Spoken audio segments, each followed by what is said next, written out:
going to be a rainy day here in Elkton, Maryland, and it's a time to get things done inside, to take stock, to review, to thin things out, to sort through those filing cabinets that we've been talking about.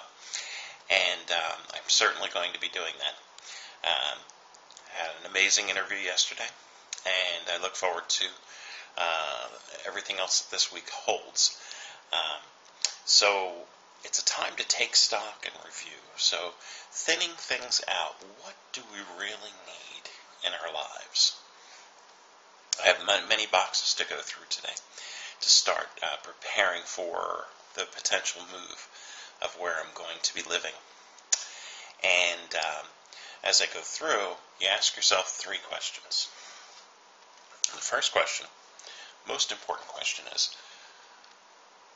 is this thing that I hold in my hand something that I use today or will be using within the next 6 months that is going to help get me to the next level of my life? The second question you ask yourself is, does this benefit me in any way? Is it something that helps build me up or tear me down? Sometimes we have objects in our lives. Before I get to the third question, sometimes we have objects or things in our lives that are broken. A broken clock, something with a crack in it. And we leave it around us because we're hoping one day we'll get it fixed. Well, what this does is it reminds us of our past, of things that we didn't complete. And it basically is like vines wrapping around us that hold us back.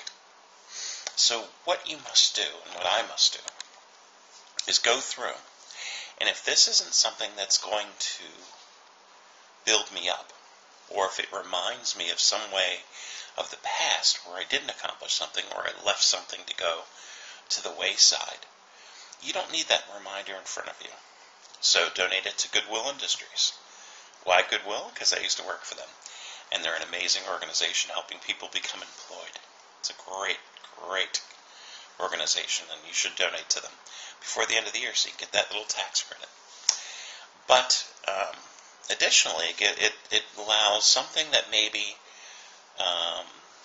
like clothes that don't fit you because they're too small or too big, or whatever it is, those things can help other people.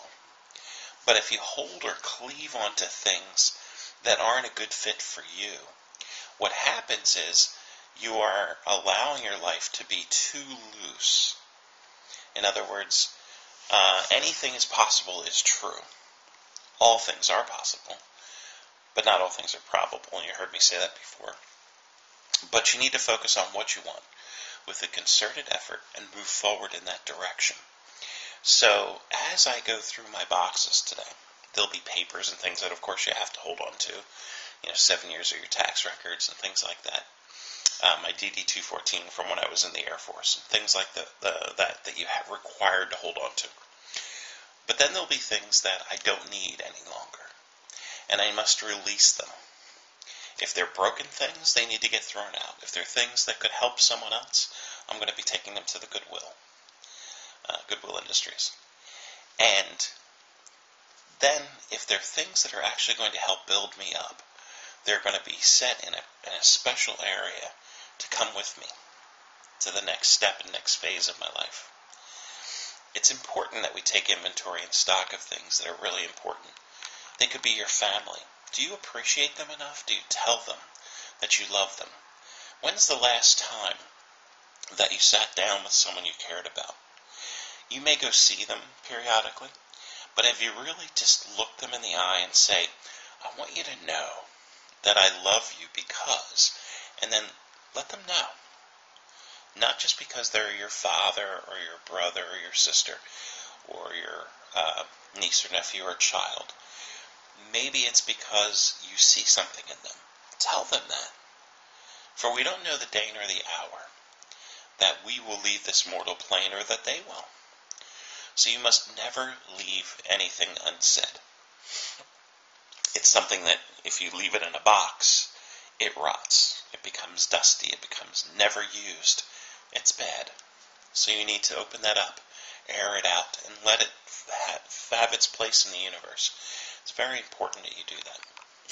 The third thing you need to do, and this is me talking out my list, but I hope it helps you, is you need to plan for how things will be as I unfold my truth. So as you're going through things you're keeping, imagine those things in a new place. For me, it's a new apartment, or a new job with a new company, and how those things think and feel in my life. Picture those things being part of your life. If it's clothes, wearing those clothes. See if it feels good, if it feels right. It's important that we do that, because too often in our lives we settle for something that we're used to having. You know, I'm a typical guy, and I admit, sometimes you get those underwear that get a little rip on the top, just below the spandex waist, and you hold on to them. Why? I just didn't go out and get new underwear. Go get yourself new underwear. It's important that you look right. But we tend to cleave onto things because they're comfortable and we're used to them. Good pair of jeans that maybe, they got stains on them, they're old, they might even have a rip in them. But you hold on to it because they're comfortable. It's time to move past comfortable. It's time to dare and move forward in a direction of joy and peace and love, in a way that is going to uplift you and lead you ever closer to your truth. So those three things I'm doing today in this wonderful rainy day in Elkton, Maryland. And I have other things to do also. But I just wanted to share that with you because it's important that we go through things. Decide, do I need to get rid of it? Do I need to keep it? What cleaves onto me and what do I cleave onto? What do I need to get rid of or purge from my life that isn't helping me? And what do I need to share that I love it and care about it? A person I'm talking about. We need to let those things out. And then finally, we just need to decide what's going to take us to that next level so we can see it as helping us to achieve the next level. And if it's not going to do that, it doesn't need to be there. This is Ron Brown for your Being Truly Well Minutes, and I hope you're having a great week, and we'll talk to you soon.